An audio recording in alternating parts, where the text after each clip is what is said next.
Tu as passé l'aspirateur ce matin? Dès que tu as appuyé sur le bouton, ton chiot a filé sous le canapé, les oreilles collées, la queue entre les pattes. Tu as éteint, tenté de le rassurer d'une voix douce, mais il reste là, tremblant, le regard vide. Tu te sens impuissant, peut-être même un peu coupable. Et si cette peur des bruits du quotidien allait s'ancrer pour toujours? La bonne nouvelle, c'est que tu n'es pas seul et il n'y a aucune fatalité. La peur de l'aspirateur est l'une des phobies sonores les plus fréquentes chez le chien.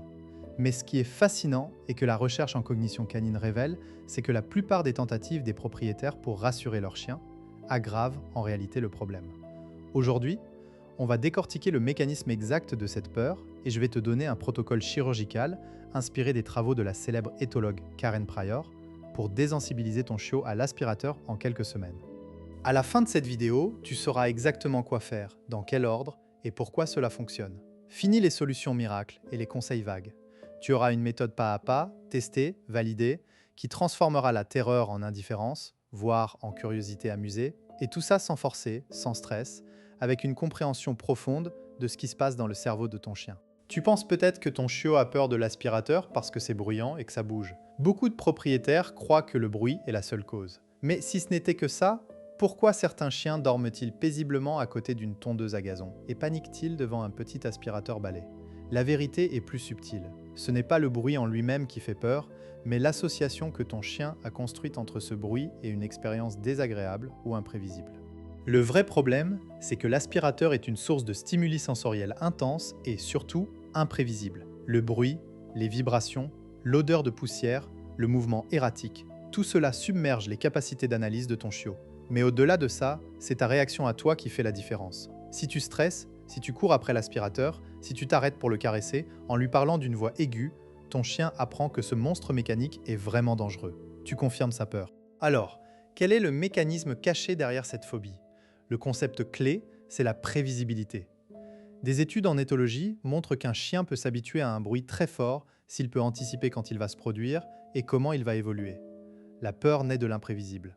Si l'aspirateur s'allume soudainement, se déplace sans logique, s'arrête et repart au hasard, le cerveau du chiot reste en alerte permanente. Il ne peut pas prédire, donc il ne peut pas s'adapter. Karen Pryor, dans son livre Don't Shoot the Dog, explique que pour désensibiliser un animal à un stimulus effrayant, il faut le présenter à un niveau si bas qu'il ne déclenche aucune réaction de peur, puis l'augmenter graduellement, toujours en association avec quelque chose de positif.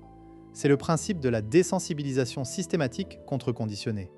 Mais attention, la plupart des gens vont trop vite.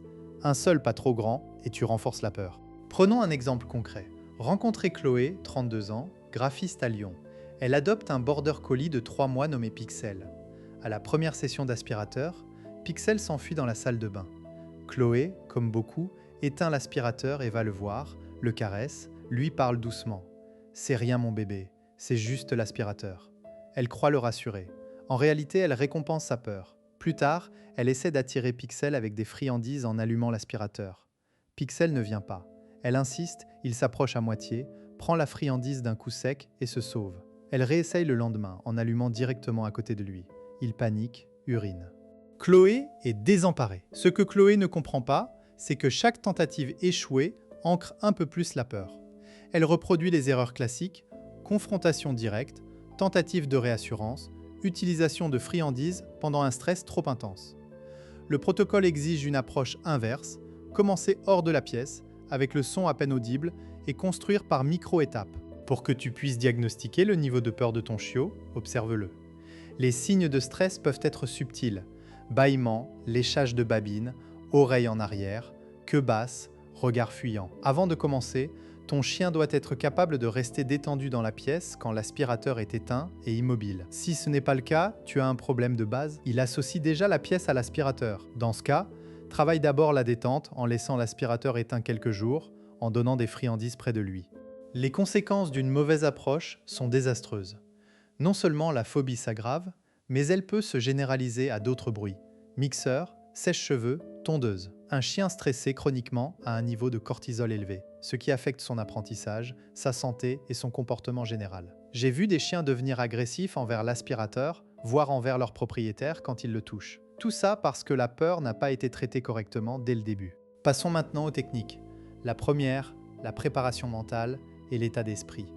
Avant de toucher à l'aspirateur, tu dois être toi-même détendu. Si tu es tendu, ton chien le sent, installe-toi dans la pièce avec ton chiot sans aspirateur. Respire calmement.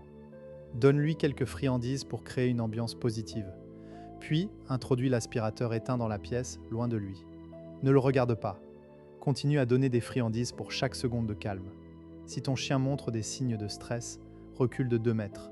Le but est que ton chien associe la vue de l'aspirateur éteint à quelque chose de neutre ou positif. Reste à cette étape jusqu'à ce que ton chiot puisse rester allongé à côté de l'aspirateur sans réaction. La deuxième technique, la désensibilisation sonore par microdose. Il te faut un enregistrement du bruit de ton aspirateur. Utilise ton téléphone. Commence avec le volume au minimum dans une autre pièce. Pendant que le son joue à peine audible, donne des friandises à ton chiot. Augmente très progressivement le volume sur plusieurs jours. Si ton chien montre un signe de stress, baisse le volume au niveau précédent. L'astuce, ne passe jamais à l'étape suivante tant que le chien n'est pas parfaitement détendu à l'étape actuelle. Tu peux aussi déplacer la source sonore de pièce en pièce. Exactement comme dans le protocole de Pryor, chaque succès est une marche de plus vers l'aspirateur en action. La troisième technique, l'intégration en situation réelle. Une fois que ton chiot tolère l'enregistrement à fort volume dans la même pièce, tu passes à l'aspirateur réel. Mais pas en marche. Laisse-le éteint. Fais-le rouler doucement. Donne des friandises. Ensuite, allume-le une seconde seulement, à distance, puis éteins. Friandises. Progressivement. Augmente la durée d'1 à 2 secondes, puis 5, puis 10. Puis, commence à le déplacer un peu pendant qu'il est allumé. Toujours en t'arrêtant dès que ton chien montre un signe de stress. Le mot d'ordre, rester sous le seuil. Le protocole complet peut prendre 2 semaines à 2 mois selon la sensibilité du chien. Ne brûle pas les étapes. Tu te dis peut-être « Mon chiot panique dès qu'il voit l'aspirateur rangé. Je n'arriverai jamais à le garder calme une seconde. » Si c'est le cas, ton seuil de départ est trop haut. Tu dois commencer encore plus loin, dans le jardin ou même en montrant une photo de l'aspirateur sur ton téléphone. Souviens-toi, il n'y a pas d'échec, seulement un rythme trop rapide. Si tu recules d'un cran, ce n'est pas un recul, c'est une adaptation. Tu aurais aussi peur qu'on te jette dans le vide pour t'habituer au saut en parachute. Non, on te fait d'abord regarder des vidéos, puis monter dans l'avion au sol, puis décoller. Alors, que faire maintenant? D'abord, arrête l'aspirateur pour aujourd'hui. Tu as déjà commencé par regarder cette vidéo. Établis un plan. Pendant les 3 prochains jours, je ne touche pas à l'aspirateur. Je laisse mon chien s'habituer à sa seule présence éteinte. Ensuite, j'introduis l'enregistrement sonore à faible volume. Je note chaque pas. Et surtout, je suis patient. Tu verras en quelques jours, ton chiot changera de comportement. Et dans 1 mois, il dormira paisiblement pendant que tu passes l'aspirateur. Si tu veux aller plus loin, je t'invite à télécharger le protocole complet en PDF, lien dans la description. N'oublie pas de t'abonner à Cognition Canine pour ne pas manquer les prochaines vidéos où on décryptera d'autres peurs courantes. En attendant, observe, comprends et agis avec science.